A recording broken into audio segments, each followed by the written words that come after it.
Lord Jesus, we thank you for today, God. We thank you for just the freedoms and liberties that you've given us to live in this great country, the blessings that we get, the air that we breathe, the food that we eat. God, we thank you for just the opportunity to serve the citizens of Marshall County. God, I pray that you're with the decisions that are made today. You're with our leaders, and you guide them and direct them. And God, give them your initiative. Give them your directive in everything that they do. God, ultimately, just change hearts to know you and to just make yourself known. We pray all these things in your Son's name. Amen. Amen.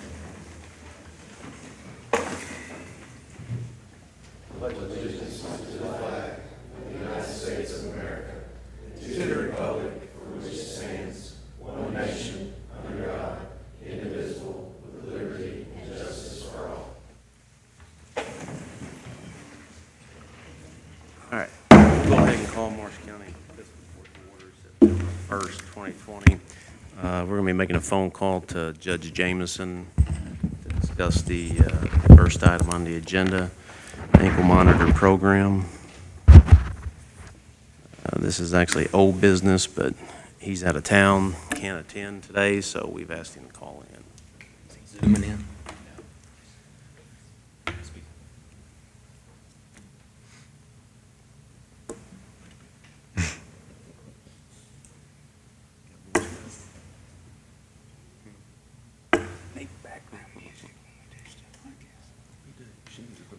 Send him a message, and when he calls, Have him call me. yeah, we'll go ahead and move on. Josh, I know you got to go somewhere, so we'll go ahead and jump to B. And if in the middle Judge Jameson calls, Yeah, that's fine. we'll adjust as we go along. We want to That'd be fine. accommodate. Well, good morning. Before I talk to you guys about the follow-up from our public hearing, I want to introduce Mitchell Ponder in the back. Mitchell is the new CEO of the Kentucky Lake Chamber of Commerce. Mitchell comes to us from Morning. Glasgow, is that correct? Morning. Former Murray State football player and a Murray State grad, so we want to welcome him to our community and give him all of our support and his endeavors moving forward with the chamber. So, Mitchell, congratulations. Good to meet you, Mitchell. Okay, this is really a follow-up to the public hearing information I gave you guys at that time about an available grant program called the Kentucky Product Development Initiative through the Cabinet for Economic Development. This grant, as a reminder, is specific to product development for industrial parks, sites within communities that apply for that funding. I want to make sure that you guys understand this is the second round of this program, so this is only the second time that this grant's been available. The Cabinet for Economic Development has not given 100% commitment that any grants will be funded from this effort, but they have chosen to move forward with the application process, okay? So we're in that process now, and what we did at the public hearing, we submitted our letter of intent, which means that we intend to apply. So since then, the Marshall County Industrial Development Authority has had the preliminary engineering done for the alternate entrance, the roadway extension for the base, and also for the pad-ready site for the 120,000 square foot pad-ready site, which is part of this project.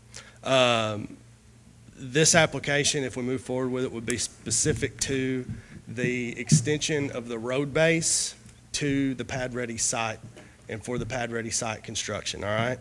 So the preliminary estimates that we've gotten on this project is a total of $602,000. Now, 200 of that we're anticipating PACRO being, it's a 50-50 match for this grant. We're anticipating PACRO at 200,000, Judge. Is that at some point? Yeah, as assets sales come in. Okay. So, and again, if we apply for this, the process, they'll announce awardees in December, but that doesn't mean that they supply that funding until later on. We just don't know that timeline. The remainder of the product development grant for that 50-50 match would be $301,473. And then the remainder of that for whether it be in-kind, equipment, whatever the case might be, would be somewhere around $102,000. I've talked with Roy last couple days. We're pretty confident, or Roy seems pretty confident that we can cut down some of the cost on the dense grade or the gravel for that road base, and maybe the box culvert regarding this project. So anyway, I wanted to run this by you guys. Again, the grant is a 50-50 match. The match that we would be using would not be a cash-based match. It would be in-kind, labor and equipment, on top of what we anticipate from PACRO. Because we don't know what that will be, if we get to a point that the match doesn't make itself available in the timeline of the grant, we can just withdraw our application, and that won't be a problem. But what I need from the fiscal court or from you, Judge, would be a letter of support, basically saying that we could provide that 50-50 match. And then what you guys do internally as a fiscal court, if you want to add the caveat that's pending PACRO dollars being available, that's fine, whatever. But I did want to bring that to you guys. The deadline is Friday for this grant application, so I'll need to get that from you today if you want to move forward with it. Yeah, and one thing in the discussion, if the PACRO monies, because Department of Energy right now, everything's kind of just, this COVID has just got everything to a halt.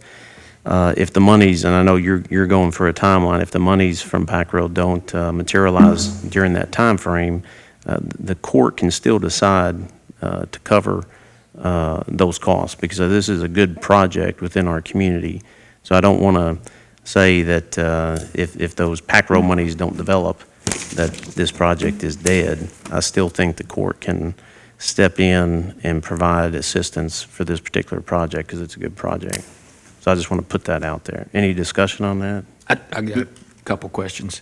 How do they, number one, how do they keep track of the in-kind contribution? And two, are we under time constraints on contributing that in-kind? So what we'll do when we submit, we'll submit the application, and there's a couple of different stages of that process. We'll have to provide the documentation of the in-kind labor and the equipment cost, and we're working on breaking that out and getting some more detail on that. And so we'll just supply that to, with the application. And what was the other? Oh, the timeline. Yeah. So all we know right now is the timeline on vetting the applicant. So it's pretty competitive grant application process. And so if we do make it to the second round, we'll get a site visit. There may or may not be a secondary site visit, and then they'll award or they'll announce the award in December.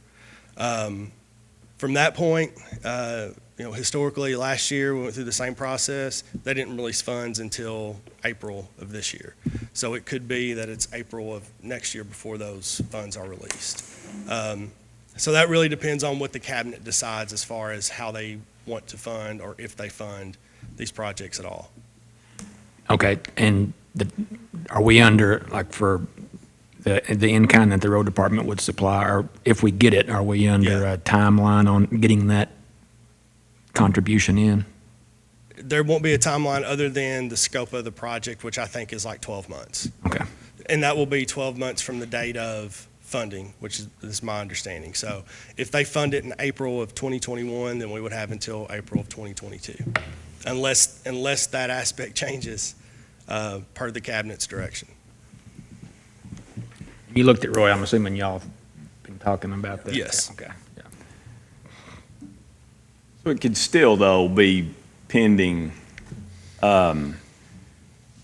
PACRO, just so that we know whether we're getting our money from PACRO or at that point, and then we decide if it's PACRO or us, right? Yeah, as far as if there's a project timeline, PACRO dollars, it depends on the asset sales and how much the asset sells. The availability to request those monies are there. But I can't sit here today and tell you that $200,000 will be committed. But the monies are for economic development. And that's exactly what Southwest One is, so. But the court, I just want to make sure that we don't leave today thinking that if the Pack Road timeline doesn't fit this agenda, that we're going to pull an application. It's still a good project. But it still comes back to us at that point, once we know, after Yes. the grant is awarded, Yes, then it comes back to us to decide, do we know at that point? yes, Okay. yes. All Anything right. else? Appreciate it. All right, thanks, guys. Thanks, Josh. You responded? Negative? Okay, we'll keep it. I sent a text too, and he hadn't. Why don't we Okay. all, everybody have his number? Yeah. We'll move on to item C, Brittany Heath, Parks Director. We're going to talk about the Miracle League. Good morning. Good morning. We get to do the fun stuff this morning. So you guys know we just had the jail and bail. That was our biggest fundraiser that we have had so far. We were able to raise over $20,000 in about 5 hours, which is huge. And I think it speaks a lot to, where our community stands and how much support is behind this project. So if you'll look up at the screens, we have actually taken the first step, and I have got some guys here from CMS if y'all want to come on up. We have started talking to CMS architects. We are ready to see how far we can get with the money that we have raised so far, which is pretty close to $450,000. So I've got them from CMS here today. We would like to enter into an agreement to work with CMS to go ahead and get started on this project. The one thing that I wanted to make very clear is that, we have let them know we want to stick to the money that we have raised. So we're not going to go above and beyond that. We're going to break this project into phases and to get as far as we can get with the money that we have got, and hopefully be able to get at least the field and the parking lot done with this first phase so that we can get these kids playing. And then as money continues to come in, then I want to keep adding to that, add the playground, add the other facilities that go with it. But I felt like that was probably the most fiscally responsible way to go about this, is just to stick to the budget that we've got, build what we can build with what we've got so far. And I really expect the support and the donations to continue to pour in as the community sees the progress that we're going to be making here. It's been so great here. In the past couple of weeks, we've had some people that have reached out who have actually been involved with Miracle Leagues in other areas, and they want to get involved with this one. And it's really cool to see that people that have moved here over the years, who have been involved with this in other places, who have seen the difference that it has made. And the one thing that I keep hearing again and again is that these volunteers who participate in the league get just as much out of it as the players do. Like, they are touched and changed in so many ways from working with these kids, and it's just such an awesome thing. In the past couple of weeks, we've also installed a communication board on our main playground that was donated by Families on the Spectrum. And that's a group, too, that is so excited for these facilities to come in. There's so many of those kids who are on the autism spectrum who haven't been able to play baseball. So I think it's really important, too, when we look at this, it's not just for kids who are in wheelchairs and walkers. It's also kids who are on the spectrum who have sensory issues or anything else that has kept them from playing in a traditional league. It's amazing how many people we're going to be able to reach in the area that this is going to cover. So I'm going to let these guys introduce themselves, and you guys can ask any questions that you have of them. Good morning. Morning. My name is Kurt Swinford, and I'm the managing partner at CMS Architects. This is my colleague, Justin Barrett. We appreciate the opportunity to be a participant in this project. We think it's a wonderful project. Don't have a whole lot to say other than introduce myself. I'd be glad to answer any questions you may have about the agreement. I'm assuming that's the action that's in front of you today. Yeah, no, we appreciate it. We're grateful that you're going to step up and help us with this project. We're looking forward. Yep. We're looking forward. Library looks good. Thank you very much. What is the field made of? You want to speak to that?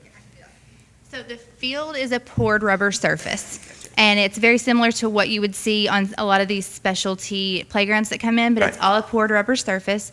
The thing about this is it does need to be redone every 10 to 15 years on average, depending on which specific type we go with.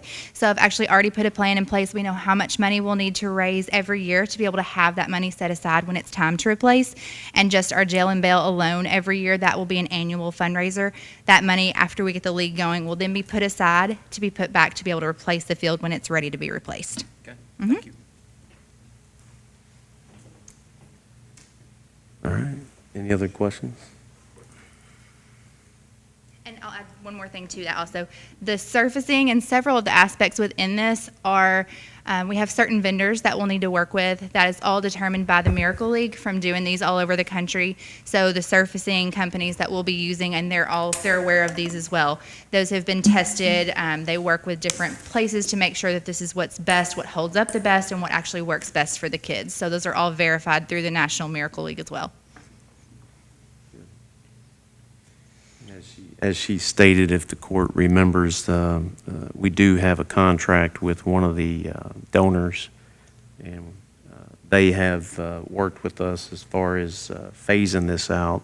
And so we just want to get this rolling. I know there's a lot of people that are waiting and anticipating for this project to be completed. There is quite a bit of the work that we're going to be able to do with the road department as far as the groundwork and things like that. So we're really fortunate to have, the road department and special projects and a lot of the things that we have here. They're going to be able to help out with a lot of the work, which we're expecting is going to cut down on our costs quite a bit as well. So we're hoping to have even more in-kind things like that will take place as this project goes on. And that's something that we'll be working with CMS on to kind of figure out what all we can do in-house, what will need to be bid out, and how that process will go. Bad pun coming up, but do you have a ballpark estimate of the savings the road That department is might bad. be able to? That's really bad. Want a ballpark terrible. timeline to Yeah, this? Yeah, ballpark. Honestly, we do not, and that's something that we'll probably sit down and look at with them pretty soon. As long as we know this agreement is approved to kind of go into work with them, then we can start working on some of those details and getting a better idea of that. The goal is to have the field and parking lot done and ready to play next spring, and that's the goal.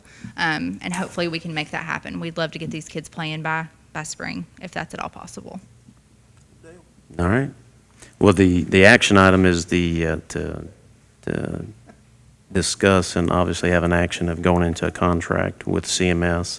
I would just ask that we'll have Jason review it just to make sure everything's tidied up, but that's the action item for this morning.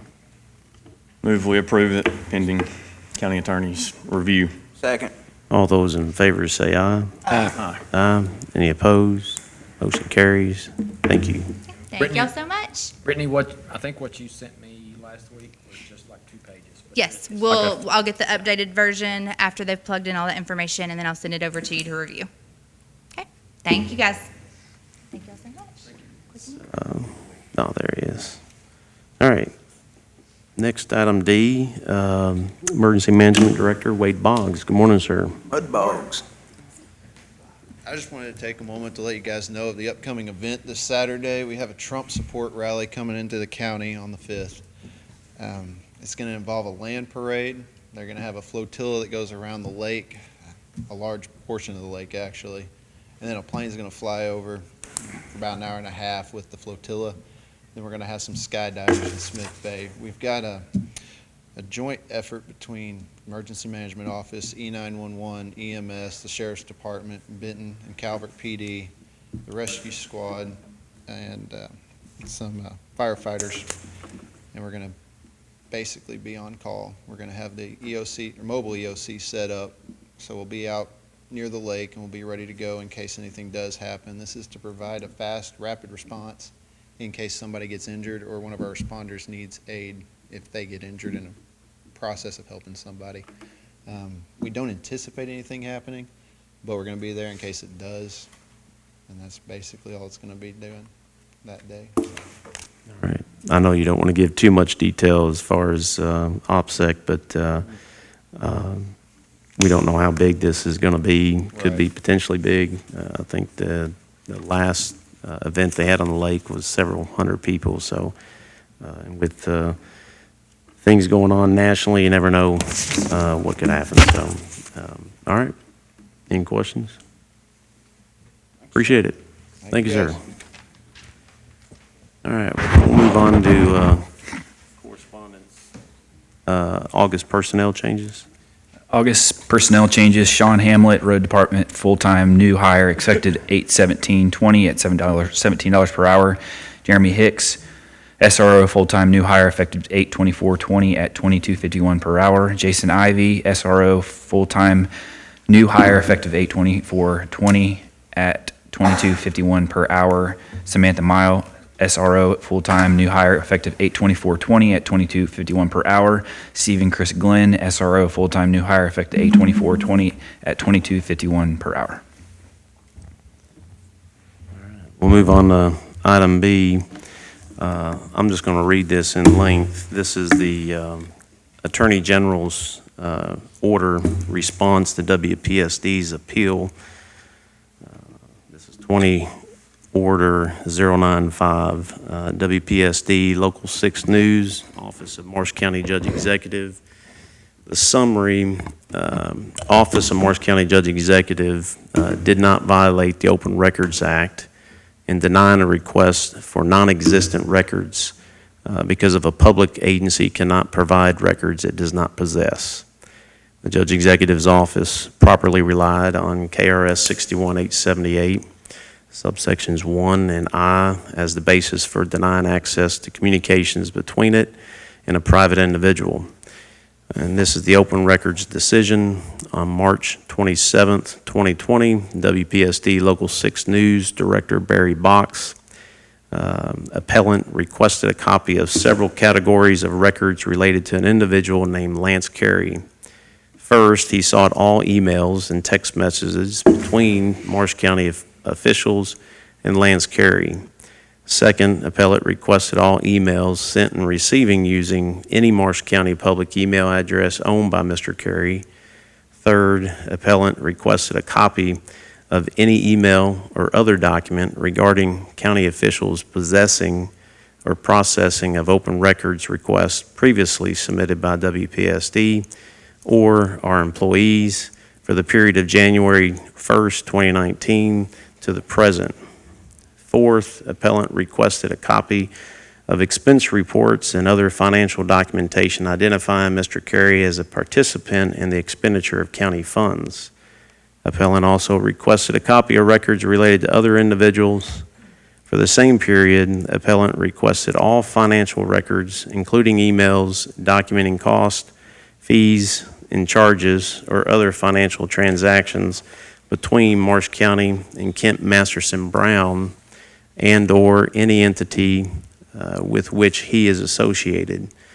Finally, appellant requested a copy of each expense report submitted by a county elected official wherein the name of Val Fennell, Guns Owners of America, GOA Pennsylvania Director, and or the representatives of GOA appear as a participant in the expense generated, including receipts and other documents. In a timely written response, the Deputy Judge Executive partially denied the request under KRS 61878, subsections 1 and I and J, because Lance Carey is a private individual and has never been an employee of the Marsh County Fiscal Court in any capacity. The Deputy Judge Executive further stated that Mr. Carey does not have a public email account, nor has he ever had a public email account here. We have searched our servers to confirm this. After searching all possible locations, both electronic and otherwise, the Judge Executive's office also denied possessing any records responsive to appellant's request for all documents regarding the county officials' processing of appellant's previous open records request. The Deputy Judge Executive stated that office staff checked all possible files and the request cannot be fulfilled because no such records exist. Likewise, after searching all possible locations, both electronic and otherwise, for records responsive to appellant's request for financial records related to all three of the identified people, the Judge Executive's office produced one billing invoice for legal services rendered by Kent Masterson Brown and denied possessing any other responsive financial records. According to the Deputy Judge Executive, Mr. Carey has never submitted an invoice to the county. No public monies have been paid to Mr. Carey. Therefore, appellant initiated this appeal. The parties primarily dispute Mr. Carey's status as a private citizen. According to the appellant, Mr. Carey is associated with the Judge Executive's campaign for re-election.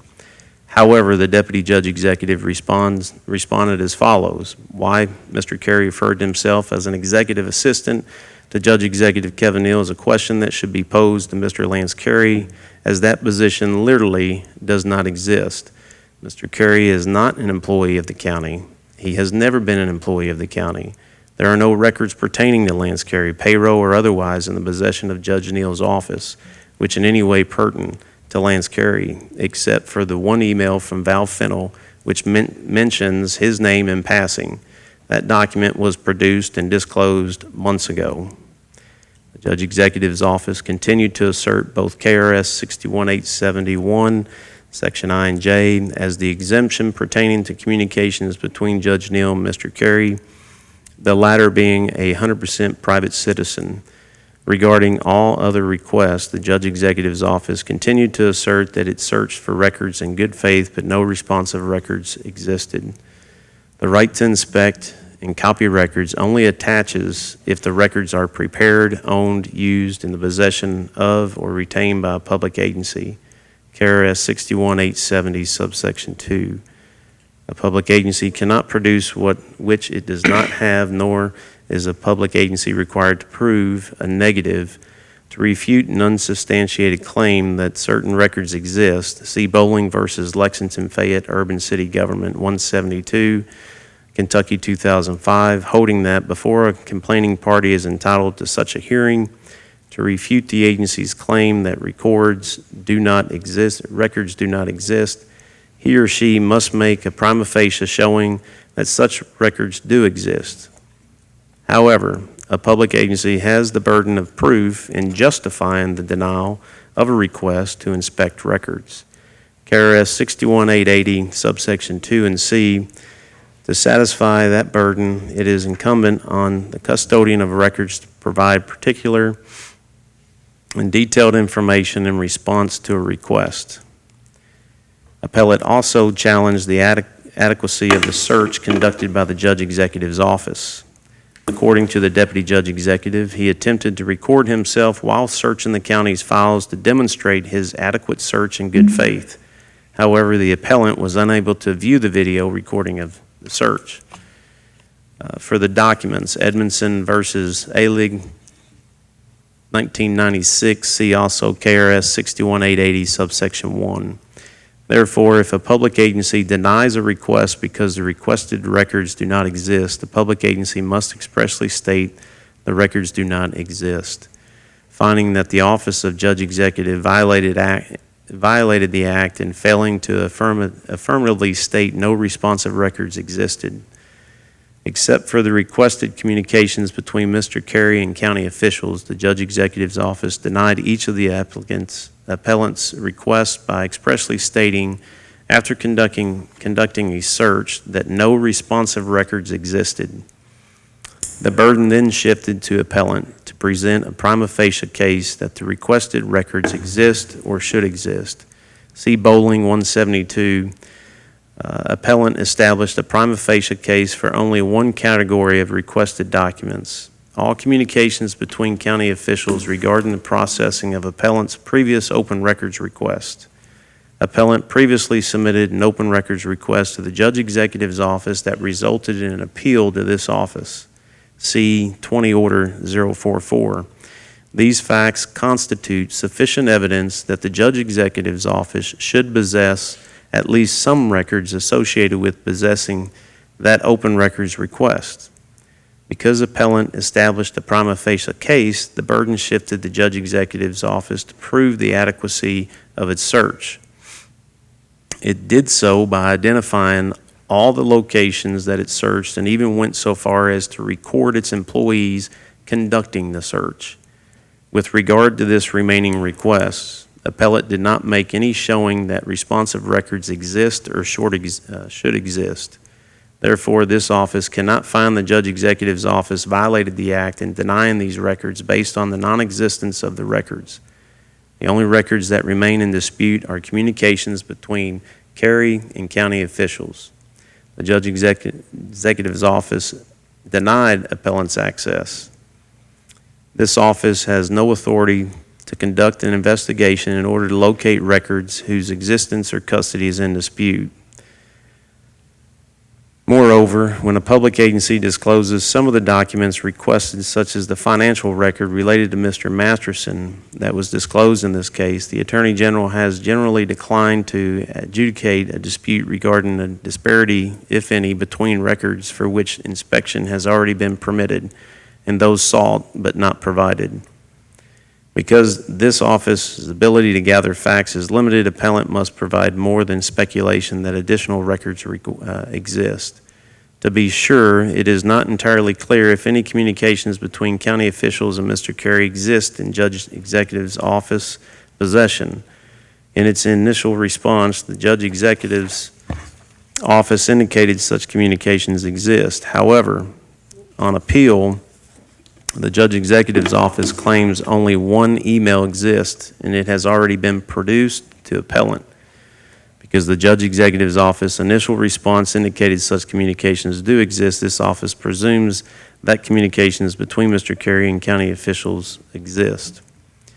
To these communications based on KRS 61878, 1 subsection I and J, however, it is important to note that KRS 61878, 1 I and KRS 61878 subsection 1 and J are two independent exceptions. Quite often, public agencies rely on both these exceptions and conflate them. At times, our courts have done the same. See City of Louisville versus Courier Journal and Louisville Times, Kentucky State Board of Medical License versus Courier Journal and Louisville Times. In fact, the Kentucky Court of Appeals has referenced KRS 61878, subsection 1, I, and J interchangeably and held that when a public agency adopts a part of its final action, preliminary drafts, or preliminary opinions or recommendations, those records lose their preliminary status and are subject to inspection. However, the records described in KRS 61878, subsection 1 and I are themselves preliminary to the records described in KRS 61878, 1J. That is, preliminary drafts, notes, and correspondence with private individuals are all types of records that may become a part of preliminary recommendations and preliminary memoranda in which opinions are expressed or policies formulated or recommended. KRS 61878, 1J, if the public agency adopts the preliminary memorandum that contains a policy, opinion, or recommendation, then that record may lose its preliminary status. See University of Kentucky versus Courier Journal and Louisville Times. But the General Assembly has declared that a preliminary, i.e. not final draft of the policy memorandum notes taken by the author in the process of drafting the policy memorandum and correspondence with private individuals that might guide the drafting of the policy memorandum are separately and distinctively exempt under KRS 61878 1I. Moreover, Kentucky courts have not applied the adoption rule to correspondence with private individuals, and this office declines to extend that rule any further than it must. Applying this reasoning in the text of the exemptions enacted by the General Assembly to the facts presented here, this office notes the Judge Executive's office initially quoted the language of both KRS 61871 I and J, but it has consistently emphasized that it is withholding correspondence with private individuals other than correspondence which is intended to give notice of final action of a public agency. KRS 61871I, accordingly, KRS 61871J is inapplicable here, and this decision will address only whether the Judge Executive's office properly relied upon the correspondence with private individuals exception under KRS 61871I as the basis for withholding any existing responsive communication. The Judge Executive's office has not disputed that Mr. Carey identified himself as both Judge Neal's campaign manager and his executive assistant on different occasions, but the agency has steadfastly maintained that Mr. Carey is a private citizen and that he is not currently, nor has he ever been, a county employee. Appellant has attempted to rebut this claim by providing social media posts, reportedly from Mr. Carey, but a private individual's claim on social media are nothing more claims on social media.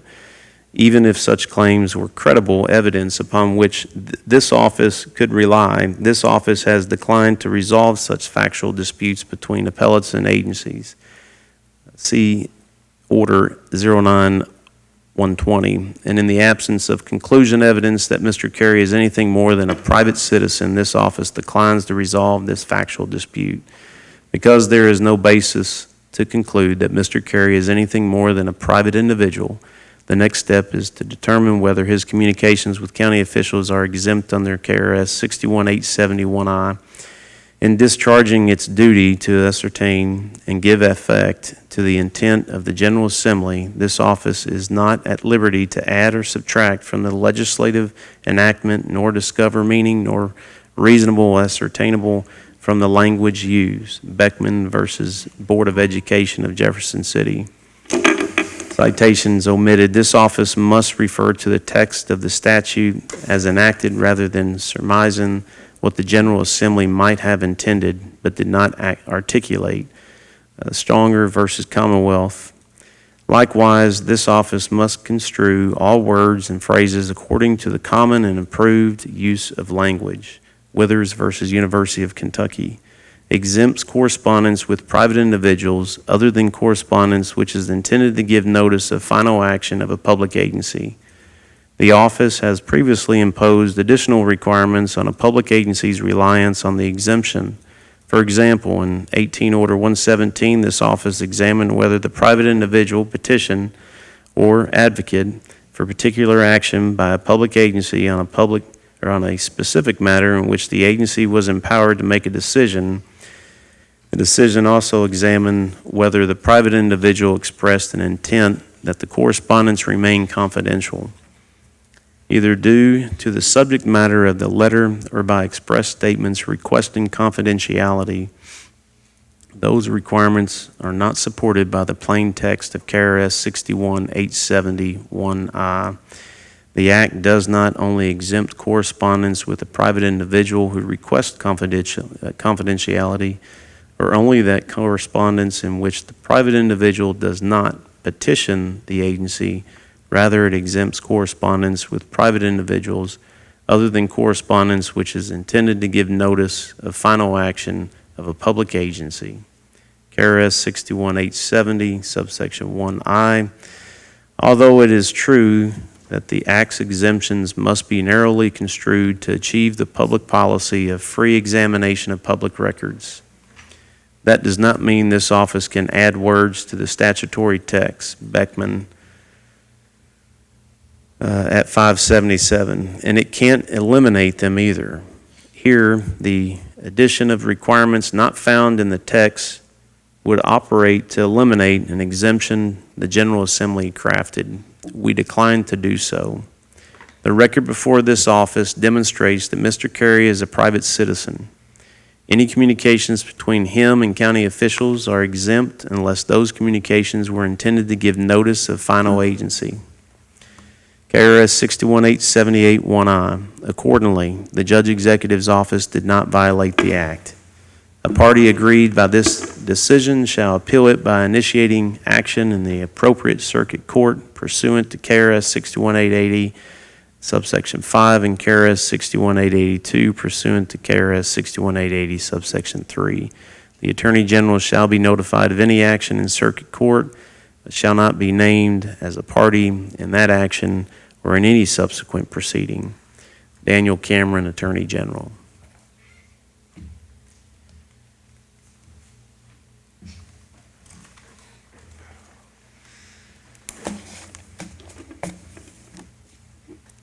We're going to move on to old business.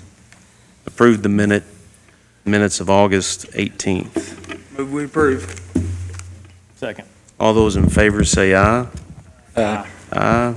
Any opposed? Motion carries. You want to talk about this, Brad? Yeah, so last time we talked about the invoice from Jay's Electric for the change order, and there were some discrepancies from what I thought on the invoice and what the change order total was.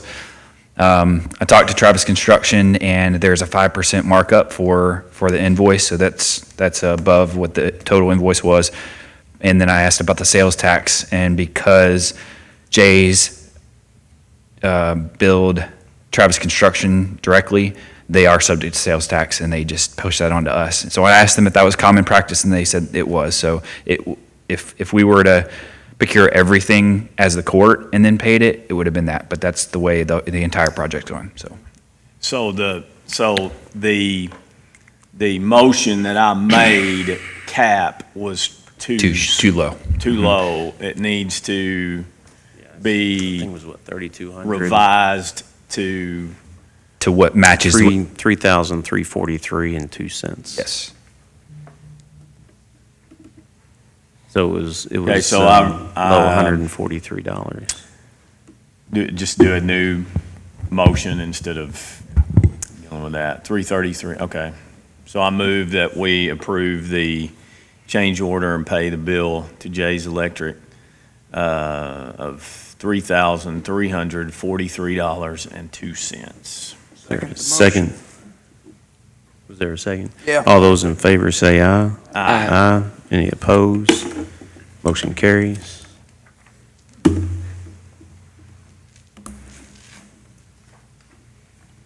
We have discussed item C on old business in the past. I figured we'd just go ahead because the IDA, they have to submit to DLG, but Southwest One land debt, I think the treasurer last meeting had give out to everybody the balances, where the monies and the balances were at. What's being proposed on the actual land debt, and in talking with the chairman of the IDA, he thinks it's a good idea. It pays off the debt, and the county can move the TVA $153,000 that is specifically earmarked for economic development to the $2.4 million bid for the sewer and water project that we have going on right now with Southwest One. So the land payoff on the current debt that the TVA monies go to, I've got it written down here somewhere. It's 2.4, it's 2 million.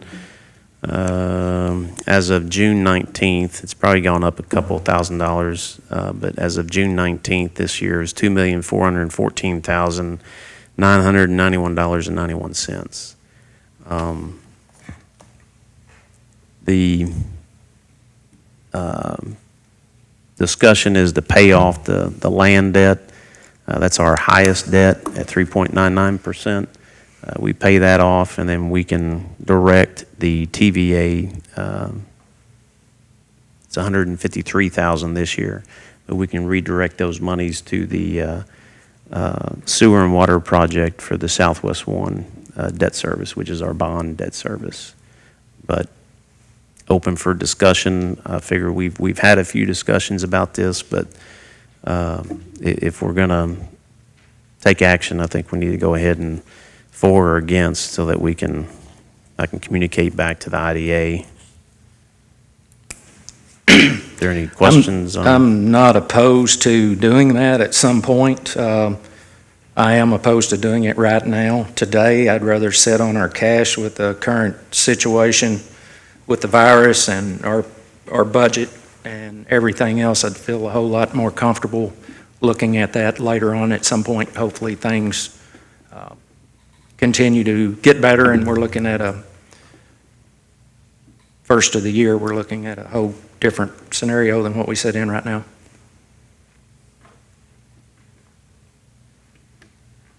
I look at it more from still not knowing some of the costs of the other projects that we're looking at using that bond service money for. I'd like to have all those, before we decide. I feel like that, to me, is just like one of the sewer projects or water projects. But I think we need them all to be able to say, okay, we have enough to do that, and these projects. Which project? Well, we don't have we talked about the Draftonville sewer project, but we're still waiting on that final figure to make those changes, correct? From what we talked about at the last meeting? Yeah, and that project was secured with bond monies. And there's bond monies, if you remember the bond monies to date, I think the balance right now is like if you take the projects and lay them out, it's about 600,000. I don't know if you've got that to pull up, but it's a little over 600,000. Part- I actually do have it pulled up. I'll re-forward it to you. Part of this is coming from that bond fund, though, correct? No, you've got investment funds. That we didn't use and used the bond funds for the. Yeah, Right. there's about 2.2 million, but then there's the investment funds. We would pull from the investment funds to cover the difference to pay this off. I think one of the things, and again, I know this is on the agenda, it was put on, and you just forwarded me that.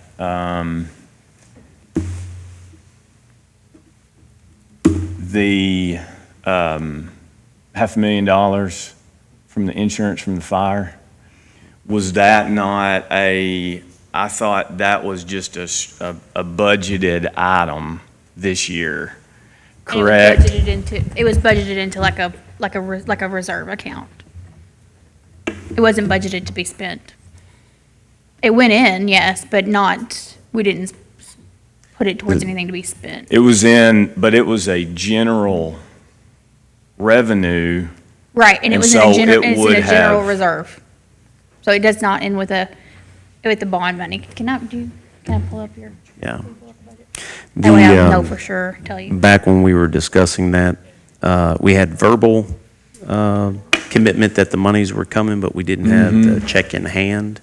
And the discussion was, do we budget it, or do we amend it in when we get the monies in hand? Because we were there in the middle of June.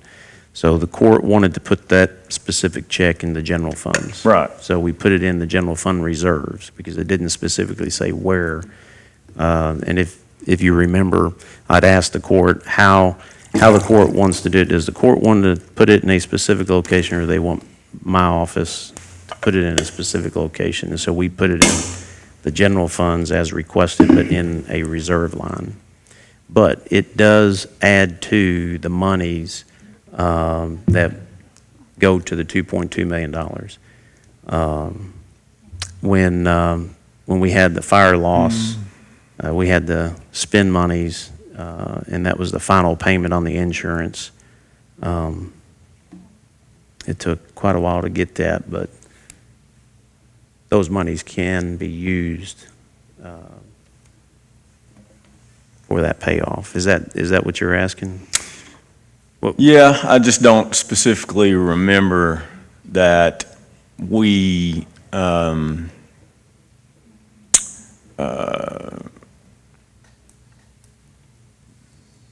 counterbalance that, or whatever you want to say, with an expense that went to reserves. So if we did, then my argument based on that is see not what you're valid. saying. But if we didn't, it would be taking $500,000 from the expense side. I see what you're saying. It's in the reserve, so the court can, you've got the actual investment dollars. And I'm trying to remember what the balance was on the investment dollars.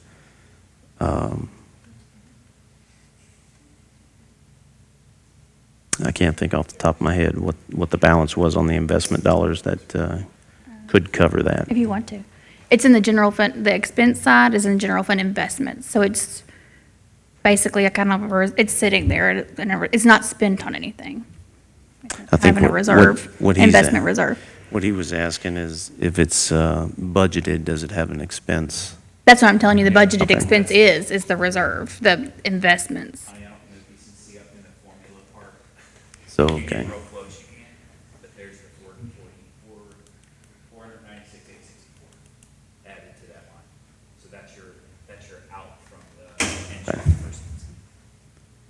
I mean, where? I think that's what you're asking.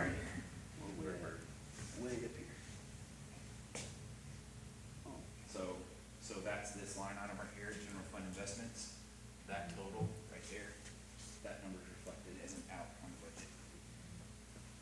You'll also see the 711,572 up in the same line, that's the school reimbursement for the KIA project. So they're sitting there, they're not spent somewhere, they're sitting in this investment reserve. For whatever project you want to transfer it to, or whatever you choose to do.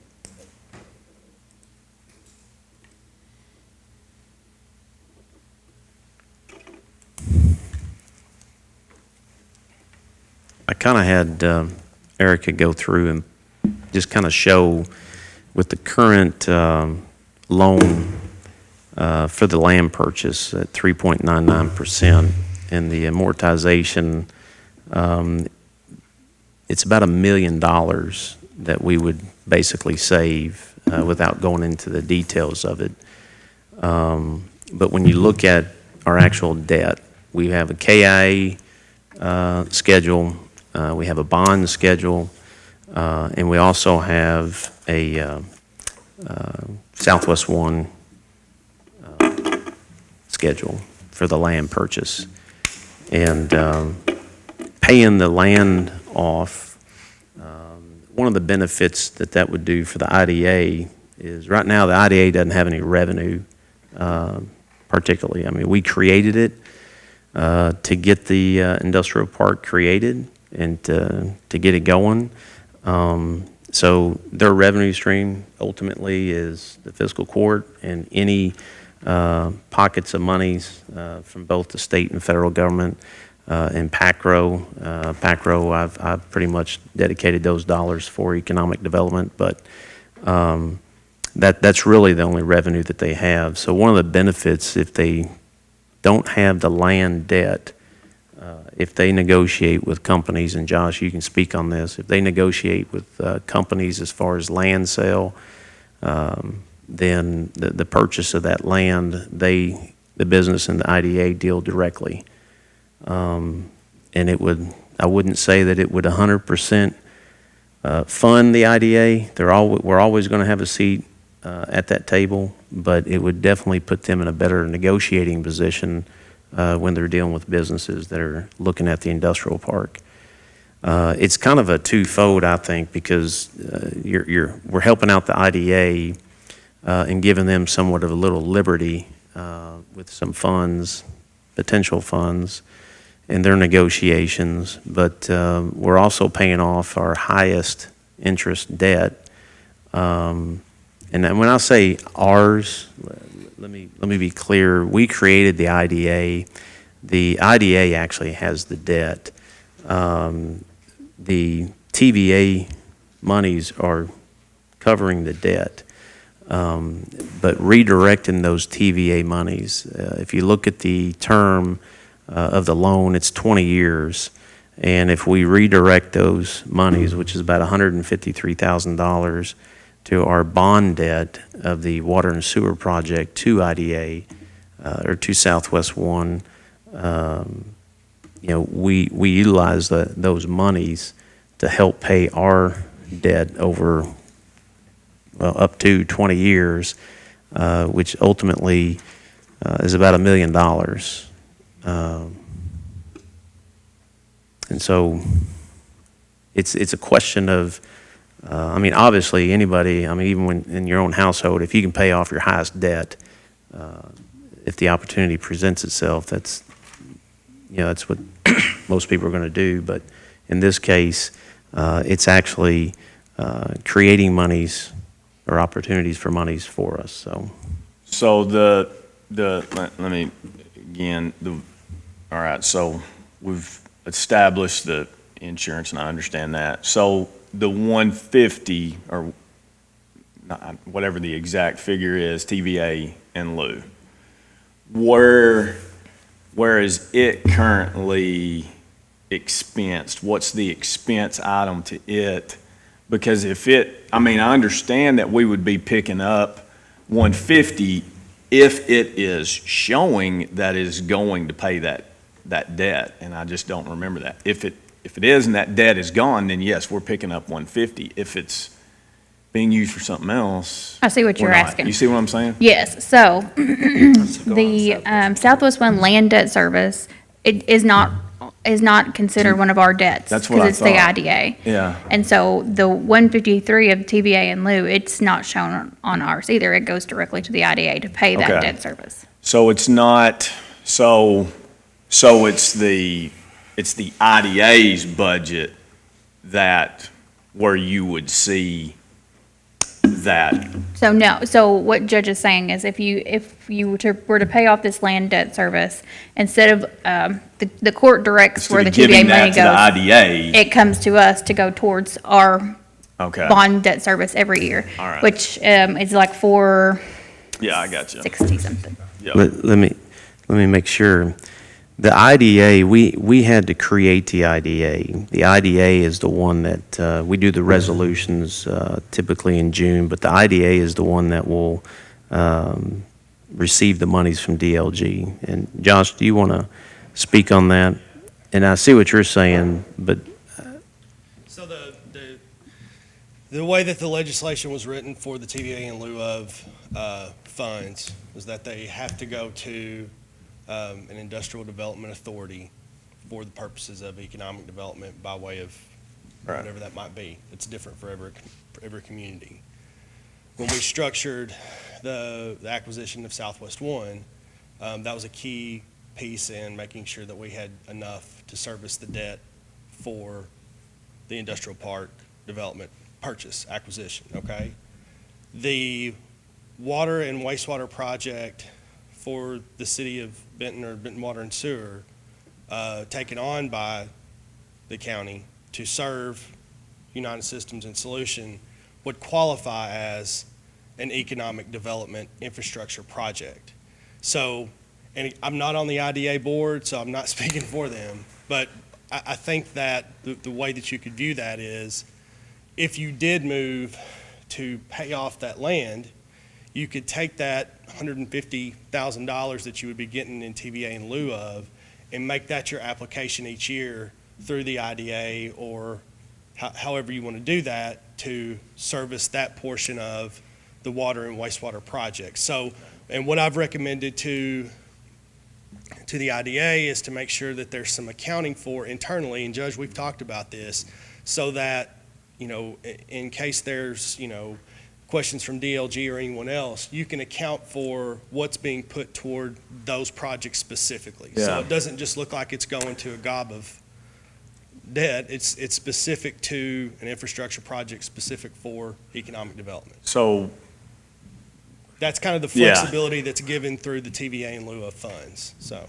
so really, that debt or that TVA in lieu money will go towards that 465, but only until it is paid off. Once it is paid off, then we have to figure out what we are going to do from there, because it will not be able to go back to Yeah, that so, well, 465. It's you're talking about the TVA in lieu of?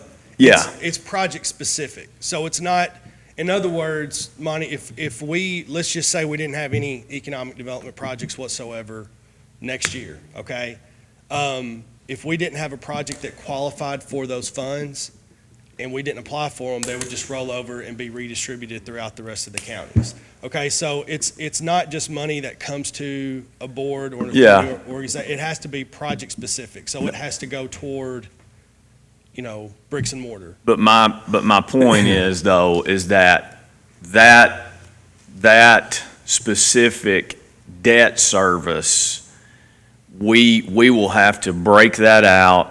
And at the point that $700,000 is paid off, then we we will not be able to use that TVA in lieu to just make that 460. So, essentially, with And we have that interest, capability. 6 or 7 years at the most, something like 6 years, maybe, something like that after, if you What's amortize it out. where are you getting the Where- 700,000? Yeah, it's a Because the payoff $2.4 million bid for the project.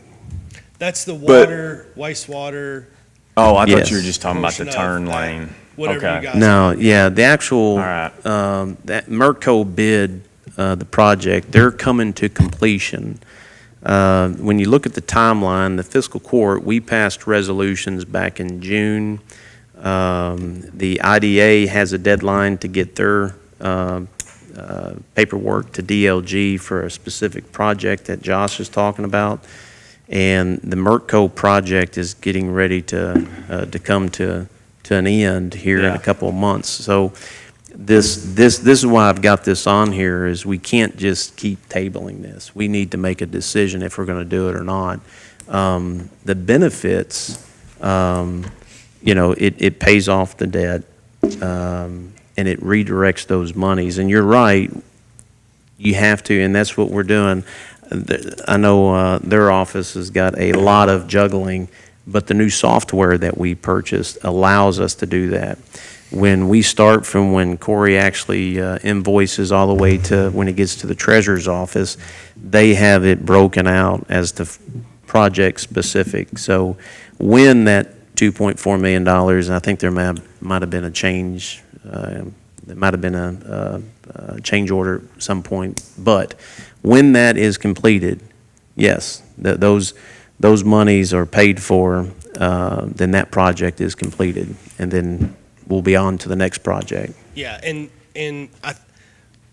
essentially, anything you guys have related to economic development that is infrastructure related or product development related, those monies will qualify to be used for that. It's just a matter of Right. documenting, and it sounds like that's been taken care of. I mean, Absolutely. that's been part of the That process. software was key for the documentation, because now auditors come in, they can, not just for auditors, but for us as well.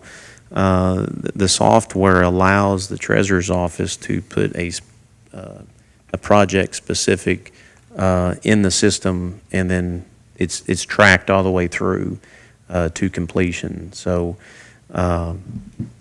But okay, and so obviously you understand, the IDA understands then that if we did this, that TVA in lieu, until that portion of that debt is paid in full based on our records, will not go towards Well, it's anything else, right? It's a condition of receiving those funds, because it has to be jointly applied for through the IDA and the Right. fiscal court. Okay, so everyone Yeah, everybody's, is and I don't, And I on would board, and even- DLG will not that has to be approved by DLG first before it happens? The Yeah. payoff well, and, the and, payoff of the or property? just, I don't yeah. think so. no, it's Okay. just the It's project the annual specific. project. It's just, yeah, thing that you every said. year and that process might change along the way, but every year when that application is made for the TVA in lieu of funds, that's a joint effort between the IDA and the fiscal court. So that's just a check to make sure that those funds are going toward economic Yeah. development. The- If you remember, the last administration, they said we can combine our resolution, and their interpretation of how the General Assembly wrote the bill, actually, they said we had to separate it out. Under this administration, the DLG is basically, their interpretation is that it can be combined, either or, it doesn't matter. So the fiscal court, the first step, like Josh was saying, is we have to do the resolution. We have to show that we do have an IDA, and which IDA. Some counties have multiple entities that qualify, but we created one specifically. And then the IDA will send their request in for those monies, and then DLG sends the monies to them.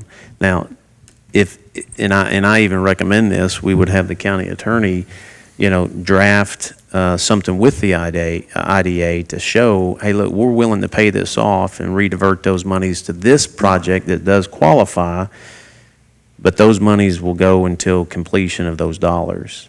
And, I mean, I've already talked to Dennis, who's the chairman, he's on board, but we can put something in writing to hold that project as receiving those TVA monies.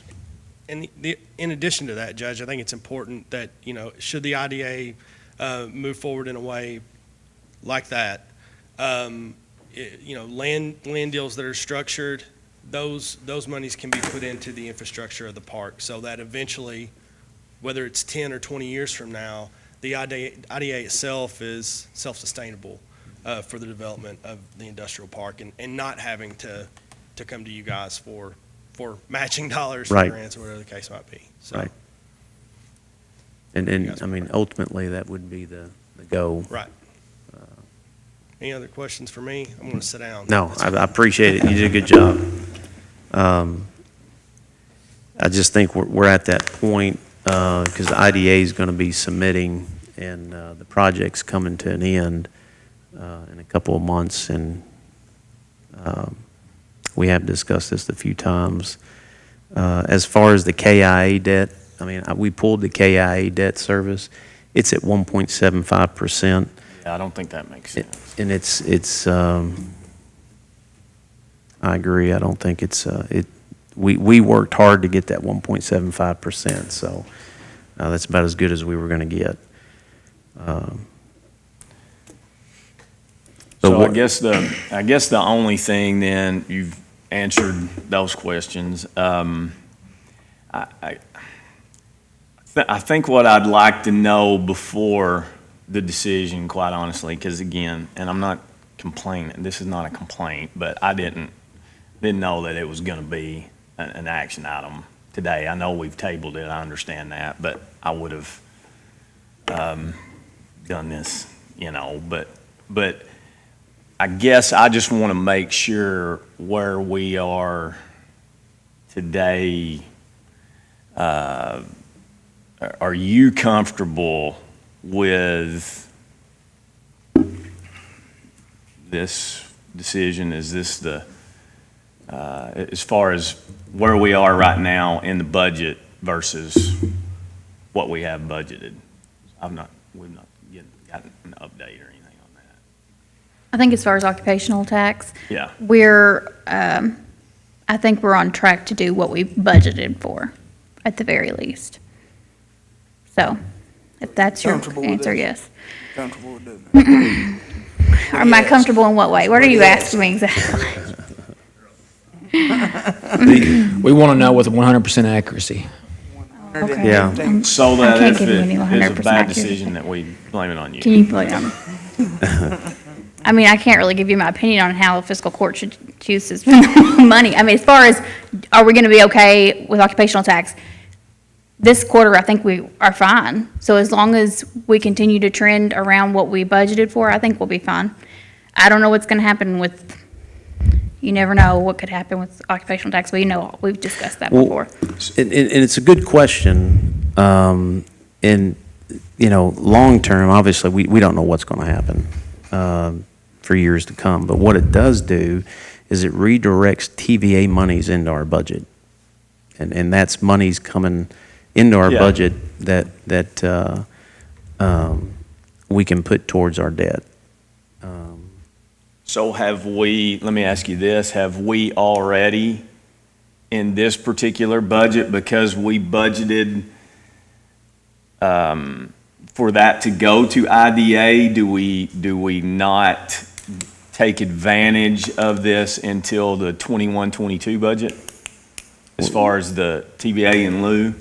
No, the IDA directs those monies.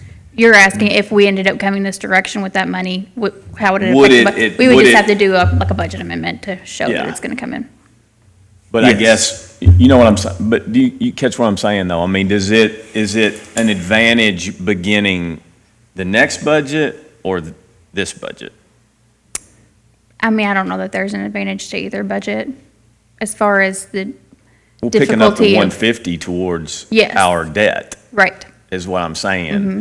So when that comes Is that an into- immediate advantage in this budget, or is it not until the next budget? I mean, you'd have immediate advantage because that's that's 153 of some That's my other question, yeah. amount that's no longer going to be going to that expense. Yeah, I guess, but I guess where I'm coming from here is, is that a payment that we make at the beginning of the budget that we've already given to them? Or, you see what I'm saying? Because if you've already given it to them this year, then you wouldn't actually get the advantage until the next budget. When's the debt due? When you say, the debt's due in December, when you Okay. say, it's 436, and when you say give it to them, what are you saying, give it to the IDA? What are you saying?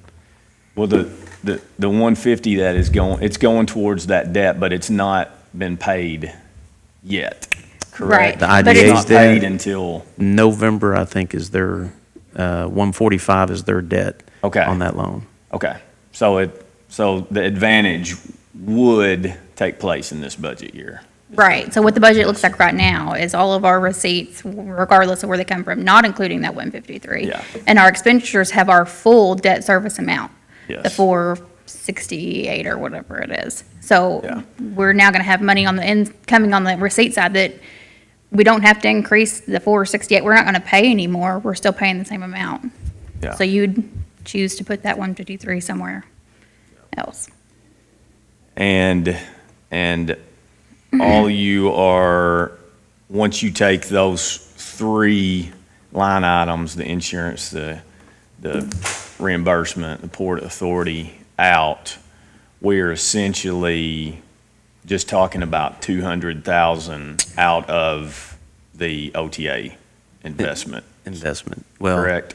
yeah, it's the Right. investment in the OTA, yes. Yes.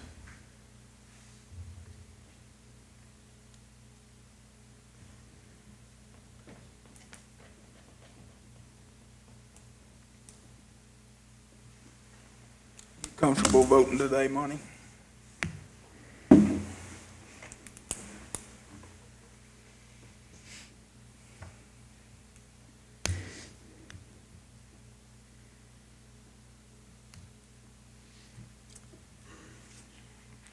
That We, puts- we meet again the 15th if we want to. How about we I'd rather table do till the that. 15th and prepare on the 15th to vote on this?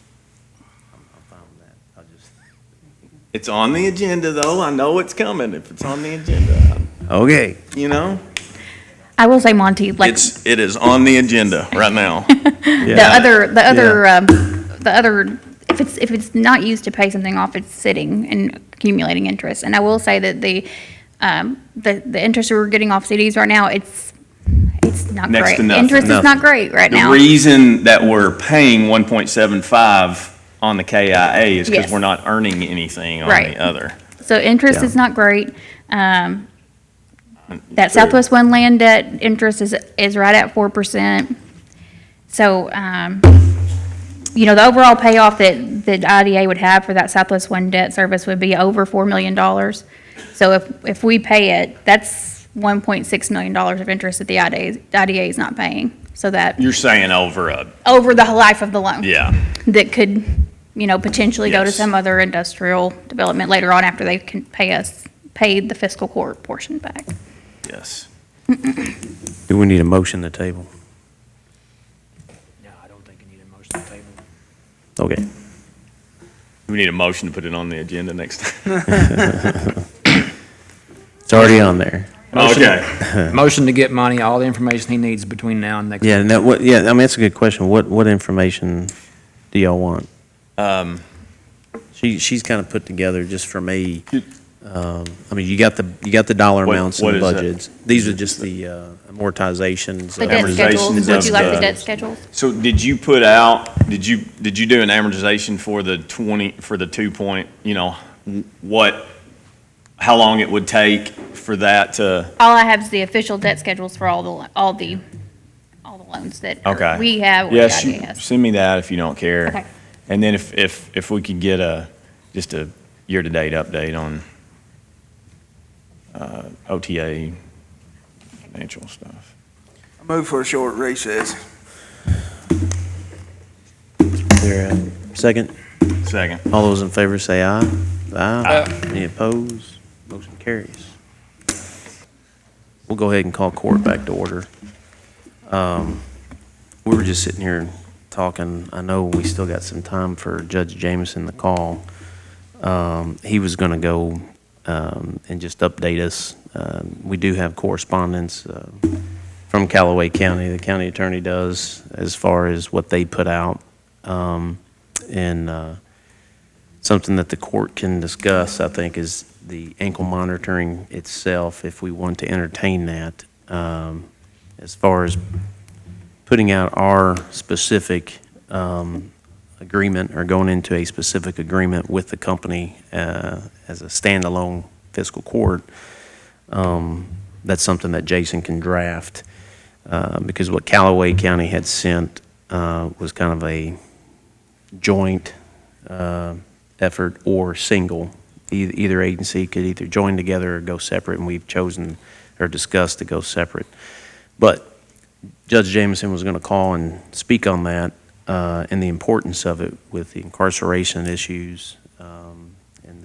This isn't, I don't want to get into his presentation, but this is not putting ankle monitors on high felons or anything like that. Class Ds, that's not what this is. This is your low-level offenders that instead of incarcerating them or sending them to jail, they go on the ankle monitoring program.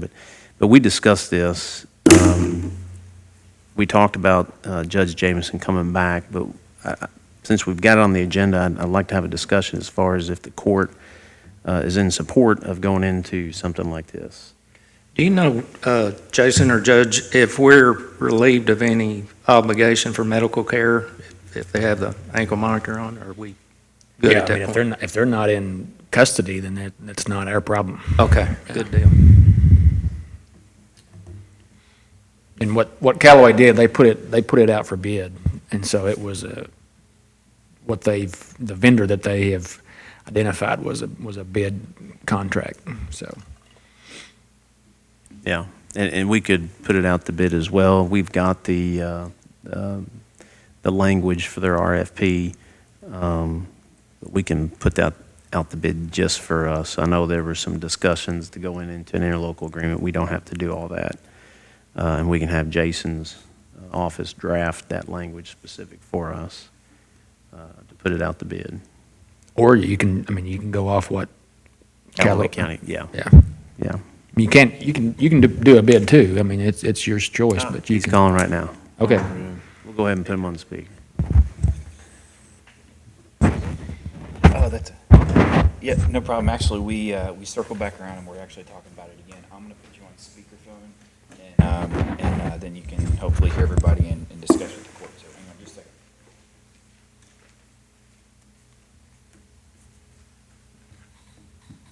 second. Okay, can you hear us? Yes, sir. Okay. Hey, we can hear you real good. How you doing, Judge? I'm doing well. How are you, sir? Good. We were just discussing this. If you want to, we didn't want to steal your thunder. If you want to go ahead and jump in and tell us what you got. Well, thank you. I would have been on earlier. I just, for some reason, I guess it didn't make it through to my phone that Brad was trying to call, so I apologize. I was just waiting, and then I got Mr. Darnell's, I just saw Mr. Darnell's text, and I called. So thank you for your patience.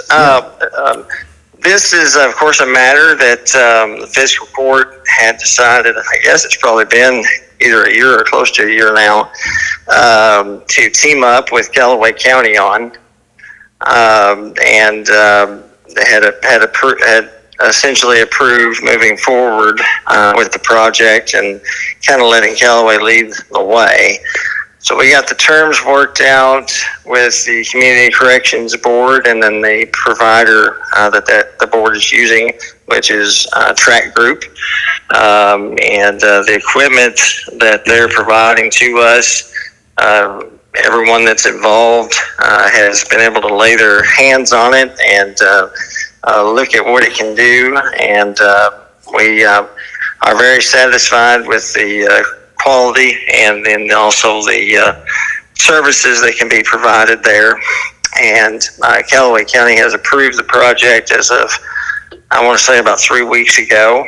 And so we've already got the training scheduled for that in anticipation and hope that the Marshall County Fiscal Court would follow suit and enter a contract with the Community Corrections Board in Callaway County to execute the program. And the hope is that, and I would argue the inevitable reality is that this should reduce incarceration rates to some degree, which of course, for every individual that's incarcerated that's healthy, still costs, about $37 a day to hold in the county jail.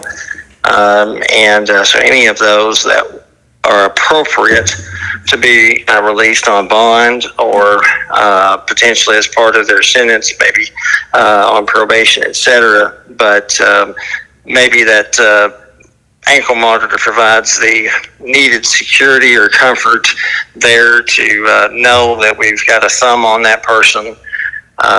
Typical situation would be someone who's been charged, let's say, with a DUI violation, who under the law is presumed innocent of that charge until proven guilty. But as a judge, you obviously want to make sure that if that person has a substance abuse problem, et cetera, that they're not putting more people in danger by getting behind the wheel while impaired. And so we have one of the machines that's offered is a breathalyzer machine that videos them while they blow into the machine, and it gives a result right then and there that's broadcast by either satellite or cell phone signal, depending on what's available at the moment, to the provider. And then if those results trigger that there's alcohol present, then we can send a message to dispatch, who then will send a message to deputies to go and intervene and detain that person for a violation of the bond conditions. So that's a typical example where it's hard under the current law to hold someone in jail when they're still presumed innocent. But there's legitimate concern that they might be a risk to the public. And so these monitors are going to play a big part in helping with that. And as far as I know, almost every jurisdiction in the state has an ankle monitor program of some form. And our courts have used, both at Marshall and Callaway counties, have used ankle monitors as a bond condition and for other purposes for decades. It's just been improperly done, although I don't think anybody knew that or that it was done on purpose. It was just a judge would order it as a condition of bond or a condition of as a sentence, and it would be up to the defendant to contact a provider and get that monitor installed and pay for it. And the expense that's being paid right now, and hopefully not for much longer, but for now by these individuals is $20 to $25 a day, which of course is very expensive. And with at least 80% of the individuals that come through criminal court being indigent, those folks just can't afford an ankle monitor. So they often will sit in jail because they can't afford to get that ankle monitor on. So that's another benefit here, is those that have an ankle monitor as a condition of their bond, et cetera, will be far more likely to be able to afford that under this arrangement, because we've gone back through and complied with all of the statutory requirements, et cetera, and all the notice provisions, but also been able to significantly reduce the cost to the defendant. So all of the cost is intended to be borne by the defendant, and most of these units are in the $6-7 range per day for someone that's indigent, which is far more affordable than $20-25 a day.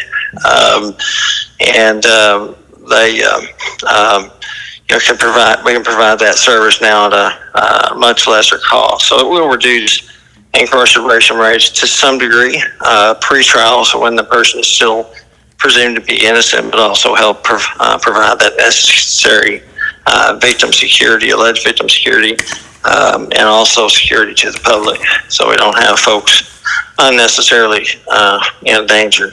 I think it's going to be a great thing all the way around. Something, honestly, should have been cleaned up a long time ago, and now we've got this opportunity to clean it up and also kind of be on the cutting edge of things with the technology that we're going to make available. One of the options is actually a GPS watch.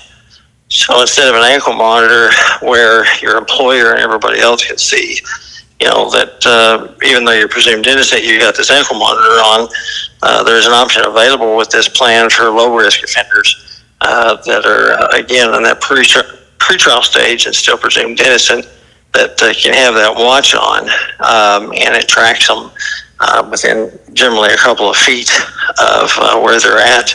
And you can also text message them, hey, you need to come into the sheriff's office, or hey, we need you to do this, or et cetera. And again, all paid for by the defendants. There may be extraordinary circumstances where somebody runs up a bill and doesn't pay, but our intention is to be on top of the payment and have them paying at least 2 weeks in advance at all times, and closely monitor that. So if they get behind on payment, the prosecutor will just file a motion asking them to come in and have that ankle monitor removed and possibly have them incarcerated if necessary. Good. Well, I know the benefits of lowering the cost in the jail is not only at the local level, but even at the state level. So I know I've supported this from the beginning, but we're going to discuss to take action today to basically have the county attorney draft same language ultimately that Callaway County did to put out the bid. Well, are we going to do our own bid, or are we just going to piggyback off what Callaway did? Oh, As far as using what they bid? Yeah. Is it a sole source? I don't think so. No, they bid it out. I mean, there's multiple vendors out there. They have multiple bids on it? Yeah. How many bids did Callaway get? Do you know, Judge? my understanding is that they had 3 bids. 3 bids, okay.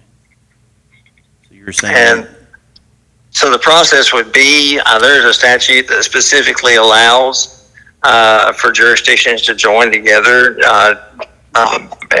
just by contract. So instead of having to enter an interlocal agreement and go through that official process, or instead of having to do your own bids, multiple counties can join together and just do one bid and then enter a contract with each other. And so that's the way this has been proposed to be done.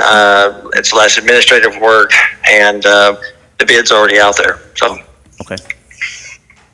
Fair enough. Is there any discussion? Does Ernstberger have that paperwork to get to me? There are a lot of forms we're having to draft. Of course, the Community Corrections Board that's going to be sort of handling this thing is a body made up of mostly elected officials involved in the court system, which Mr. Darnold will be on. It's a new entity that we created to help assist with these sorts of things. So we're going to have to create those contracts and get all of that executed, get the paperwork finalized, and we'll be, creating our own forms to carry out the program. So there's going to be a learning curve.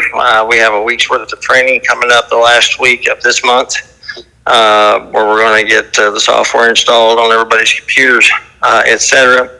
Of course, with the Fiscal Court's approval, and get everything rolling. But it will be sort of, having to, address issues as they arise, create necessary paperwork as it's clear, what documents need to be prepared and part of the process. But essentially, you've got oral agreements with all of the necessary agencies to perform their respective duties at a certain fee. And, the jails and clerks are doing it for no fee. They're just doing it because they think it needs to be done. And obviously it will be a reduction in the jail's budget. We hope a significant one. So as far as the paperwork, Mr. Donald, we'll just have to get all that taken care of and get it executed once the fiscal court approves. But the idea is that it will mimic, what's been decided in Callaway County. Okay. All right. I did want to mention a significant benefit here is, we have a lot of individuals, of course, that go to jail that are not healthy. And a lot of folks don't realize once a person goes into jail, no matter what medical insurance they have, it does not cover them in jail. So the cost of that is borne by the county while someone is pretrial. So when they haven't been convicted, if someone's got a medication that costs $500 a day, that's on the county. An example of a serious medical situation is we've got one in the Marshall jail right now that before he went to jail had a serious injury to his eye and is likely to go blind if he doesn't have about a $60,000 surgery in the next week. And the jail was going to have to bear that cost, and he's honestly somebody that normally probably wouldn't let out of jail without proper security. And so what the jail has had to do or agreed to do, because it's going to be less expensive than paying for a $60,000 surgery, is they're paying that $20 a day or whatever fee it is to the jail for that private company to provide an ankle monitor for him, so that we're at least be able to keep up with him. And if he does violate bond, we should be able to get to him very quickly to get him back into custody. So that's where these monitors can, just with one use, save tens of thousands of dollars, and that happens on a fairly regular basis. And all the payment and tracking, all that stuff is circuit court clerk, none of that is through treasurer's office. Right. Correct. Yeah, the fiscal court nor any county agency other than Mr. Arnold's office will have any responsibilities with regard to this. And what responsibilities the county attorney's office have taken on have been by their agreement, and also there'll be a small fee that will be provided for those services. Fee to you, not a fee from you. Not to me personally. Well, You're going to get it all. Let's be clear on that money. Mm-hmm. All right. Yeah. Is there any other questions? Do we want to entertain to take action to go into an agreement as stated with same language that Callaway County has done, and have the county attorney draft that? So moved. Do we need to bid that also, or? No, okay.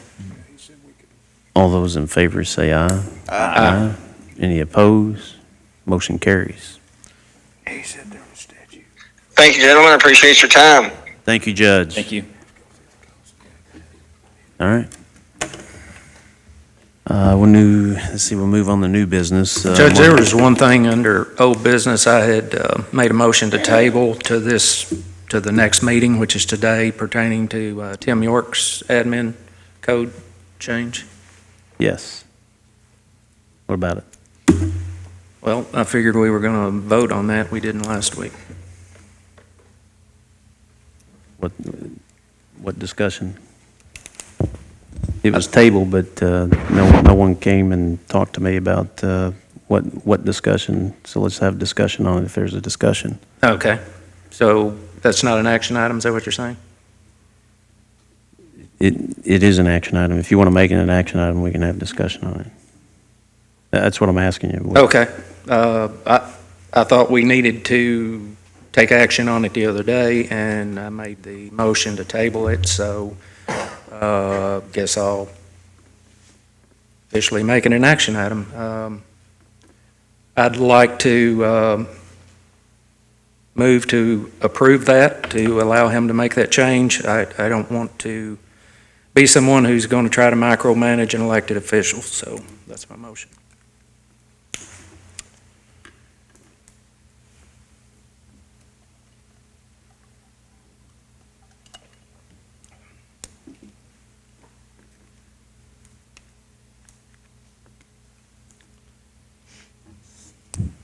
Is there a second?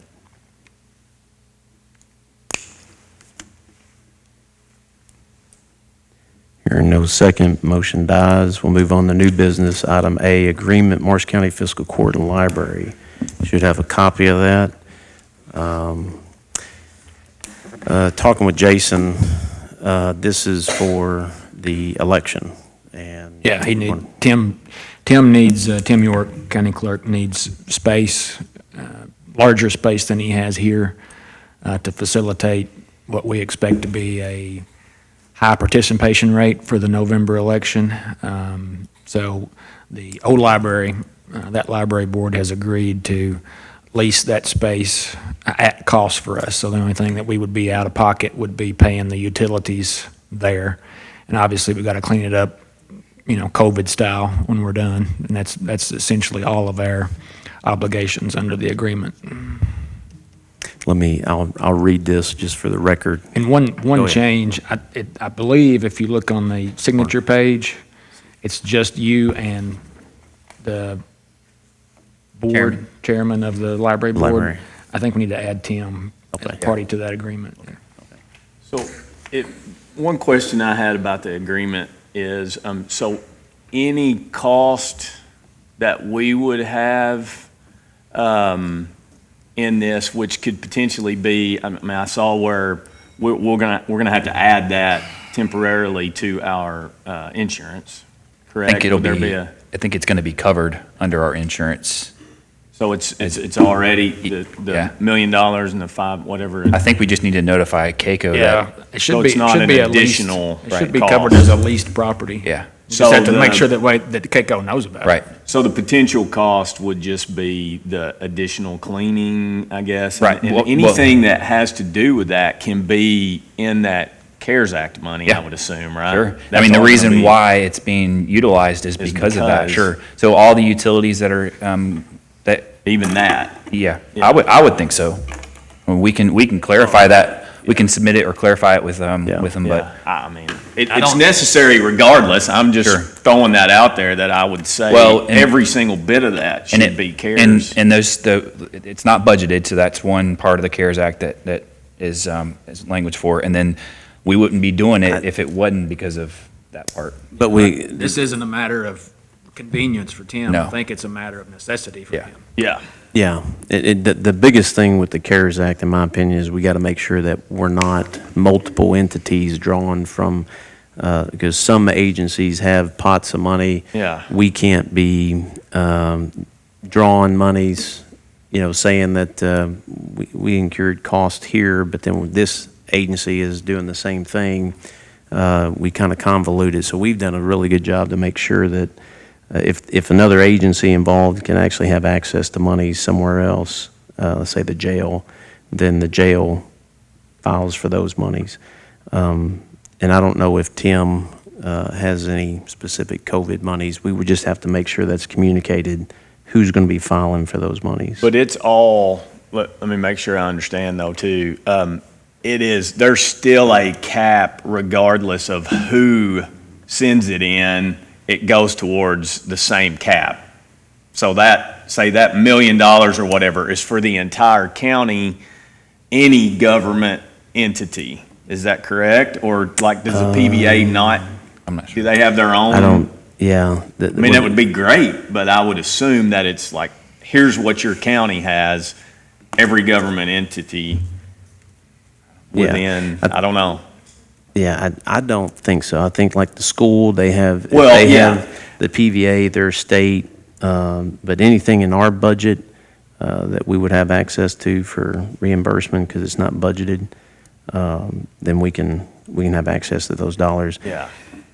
I mean, DLG, I know there's been a lot of communication out of the treasurer's office and the form that we have to fill out to request that was one of the things, I think when we talked to Mr. Brown, was to make sure that it is, we're not duplicating our requests. So to answer your question is that there are other pots of monies out there under the CARES Act. We just got to make sure that we're not duplicating those requests. And I know that the Treasurer's Office is doing a good job on that. We'll just have to find out if Tim has access. That's a question I can't answer. Tim, if you're watching, I think he agreed to personally clean after it was all done to save cost. Let me read this real quick. Agreement related to the use of real property. This agreement related to the use of real property is made by and between the Morris County Fiscal Court, Morris County, Kentucky, of 1101 Main Street, Benton, Kentucky, 42025, by and through Kevin Neal, County Judge Executive Court, and the Board of Trustees, Morris County Library, of 1150 Birch Street, Benton, Kentucky, 42025, Library Recitals. Whereas the library owns the real property known as the Old Morris County Library located at 1001 Poplar Street, Benton, Kentucky premises. And whereas the court would like to utilize the premises to prepare and process mail-in ballots for the 2020 general election. And whereas the library is willing to allow the court to use the premises for that purpose pursuant to the terms of this agreement. Now therefore, in consideration of the mutual and covenants and agreements set forth herein, and for other good and valuable consideration, the receipt and sufficiency of which are hereby acknowledged, the parties mutually agree as follows. 1, the library hereby grants the court, its agents, employees, and other invitees a temporary and revocable license for the term hereinafter set forth to enter upon and use the parking lot, building, and improvements upon the premises to prepare and process mail-in ballots for the 2020 general election. Nothing permanent will be installed or placed on the premises. The license granted to the court will not exceed to or include any portion of the premises that is not expressly included in this agreement. 2, the term of this agreement will begin on September 8th, 2020 at 6 a.m. and continue from day to day there until November 30th, 2020 at 6 p.m. term, unless same be earlier revoked by the library. If the library wishes to revoke this license, it will give 30 days written notice of the revocation to the court.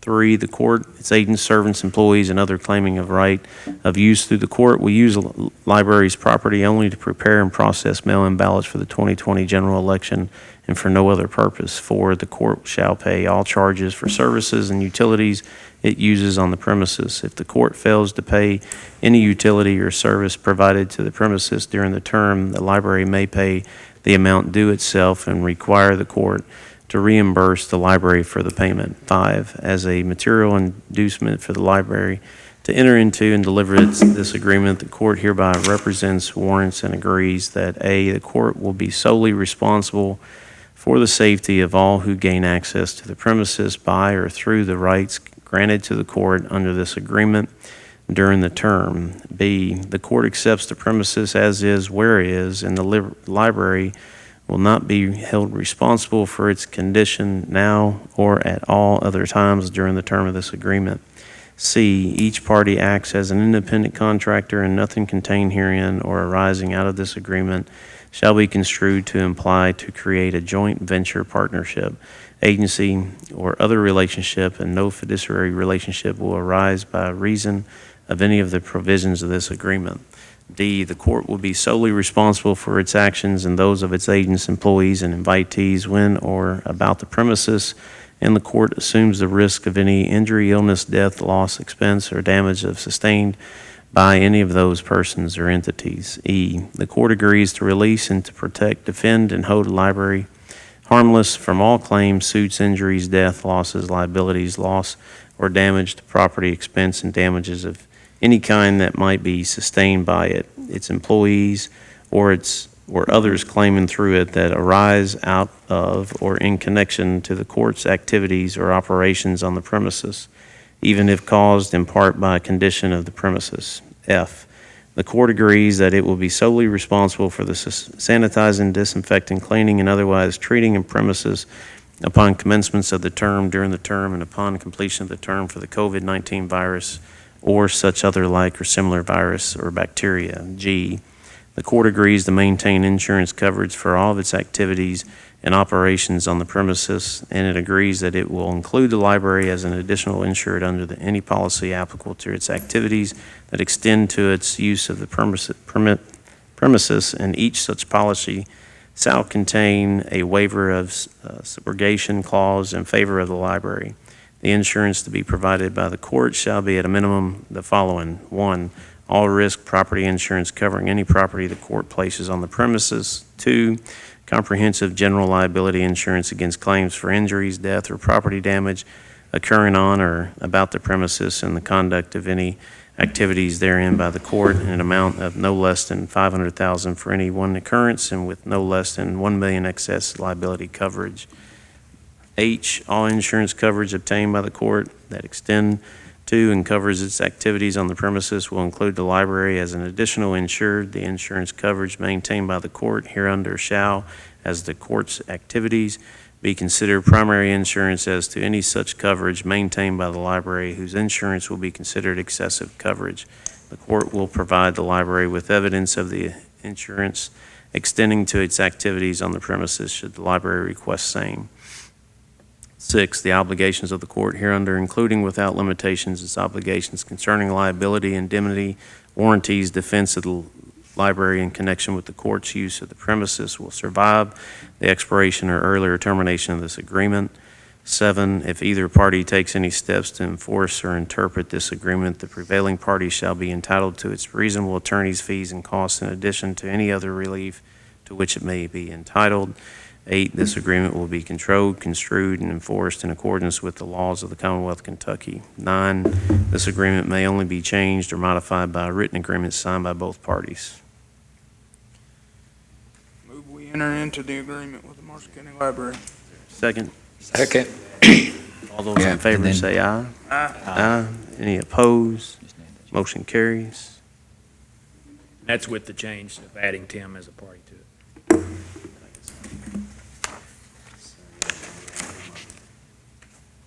Okay, we'll move on to item B, bid advertisement courthouse roof. You want to talk about that? Yep. So if you look at this picture, this area of the roof, there's basically like a little eave that's all the way around it. And on top of that is, I don't know how old it is, but the material on it is deteriorating. In fact, you can even see right here on this side of the building, that dark coloration on that brick right there. And then if you go down the stairs right there, all that sheetrock has been removed and plaster going down to the vault has been removed because water is just dripping down in there. So the area we're talking about is this right here. It really needs to be, I don't know if it's a replacement. I've talked to 2 different contractors. One suggested just repairing, putting new rubber over top of it. The other one was more of a metal flashing that you would put angled so you really wouldn't touch what's existing there. But when I did talk to those contractors, that amount was going to be over the $30,000 threshold. So we just need to make that. What I plan to do is put the pictures out there and maybe even some details on what they would be bidding on, so we don't have to pull people up on the roof every time somebody wants to look at it. So what your bid is going to say is either or, repair or replace, I suppose? Yep. That's what it'll state. Yep. Okay. So what we would be probably looking at is a few different options as far as they're not going to come in probably the same material unless you all wanted a definitive, we want it replaced this way. When you talked to them, was there a preference among the contractors on what was best? No, one was cheaper than the other one. Cheaper's not always best. Cheaper's not always best, but Is it the drainage of the water? That's the. Well, yeah, so that lip all the way around is sagging, and when it rains, or even actually there's a air conditioning unit on this side that there was a drain line that comes and drips into the gutter. Well, it was supposed to drip into a gutter. Well, it was pulling in a corner, and it's dripping down that side of the wall. So we fixed that, but all the way around it, you can just see it's cracked and just deteriorating. So I liked the idea of having that flashing that went over top of it, so you just don't touch what's there. You just make it to where it drips down and into the drain. But because we know that it could be over $30,000, then we Yes. have to Yes. formally Correct. put that out as opposed to just. Right. So in the advertisement, I would just have to craft it in a way, if you all wanted to be specific about it, or just to repair or replace this section of the roof. Yeah, I think that's what you have to do. Yeah.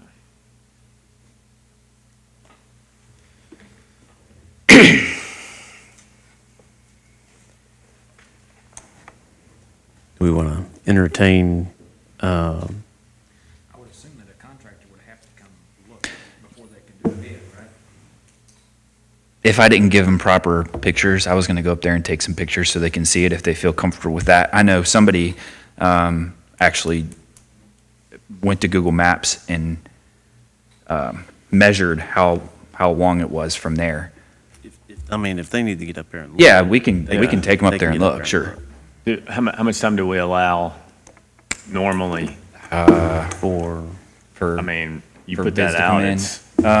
it's, you're asking them, I mean, should you give I would- more time? to Yeah, allow I would for say that? that first meeting in October. So sometime because I don't think from now till the next meeting in September is enough time.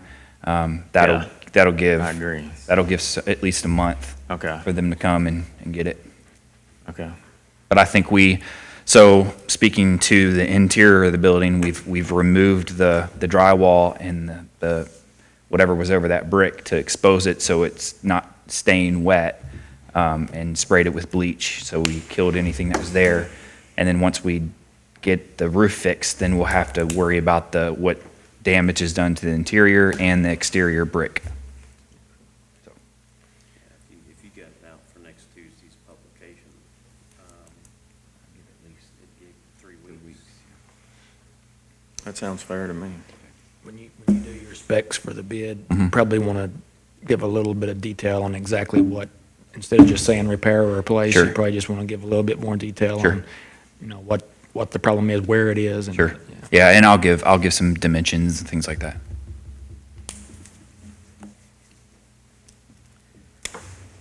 So does the court want to entertain? So moved. Second. The motion is to put out the bid for the roof, and we will have the advertisement next Tuesday, and then the 6th is our first meeting in October to open the bids. Yes. Okay.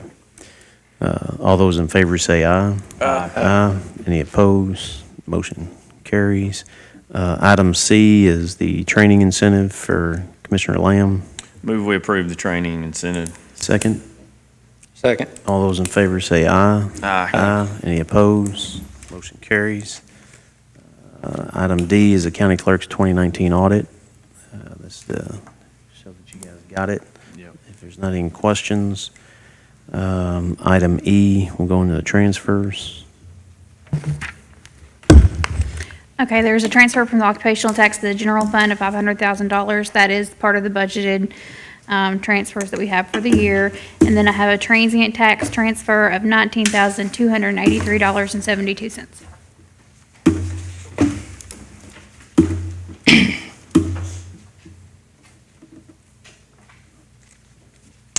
Move we approve the transfer. Is there a second? Second. All those in favor say aye. Aye. Any opposed? Motion carries. I'd like to make a motion to dispense with the agenda before we go any further to discuss the first responder radio communication issues. Actually, it's a personnel issue, and that needs to be an executive session, so I'm going to have to ask you to remove that motion. We Jason, can't- can I question you on that? Is that correct? Well, specifically, what are you wanting to discuss? I just want to discuss a resolution to the issues.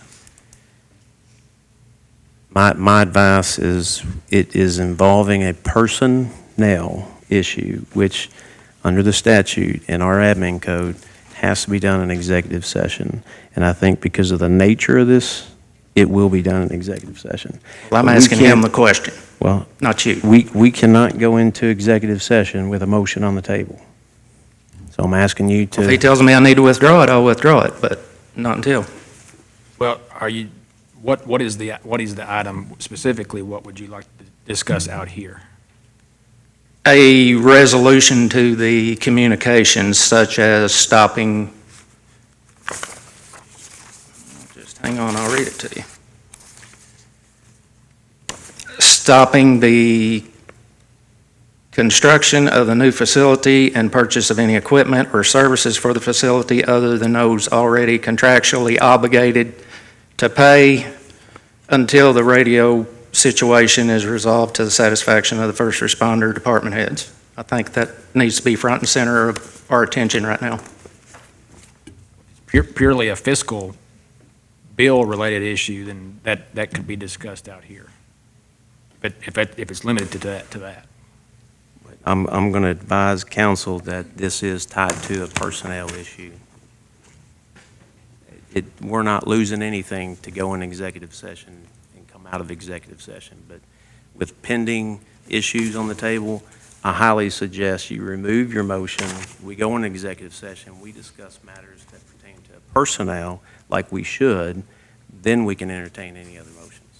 But if his issue is just payment of a bill, then that's not personnel. It's not just payment of the bill. He has a resolution drafted that is, I believe, continuation of this issue. No, it's not paying the bills until the radio situation's resolved. And it's,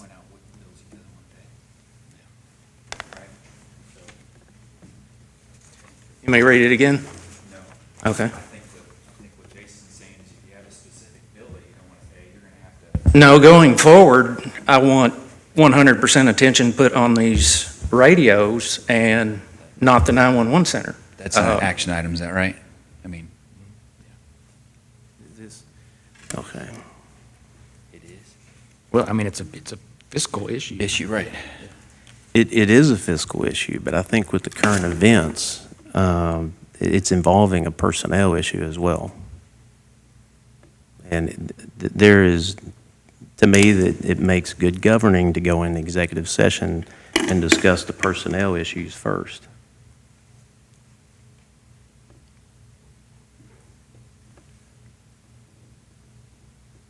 I'm not directing this at personnel, I'm directing it at the problem Well, that's. and my remedy to fix a problem by directing 100% attention to the Yes. problem I'm so it's resolved. I'm just going to advise the court one more time, and then we can move forward. My advice is we go in executive session and deal with personnel issues first. You have two motions on the table.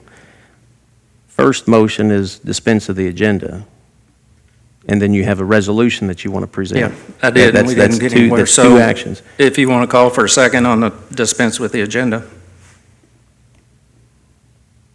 All right, Commissioner won't pull his motion, so is there a second to dispense with the agenda?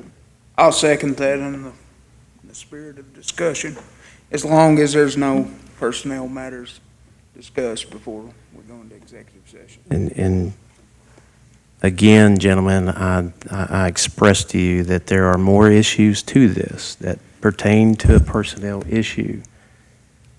That we lose nothing if we go in executive session.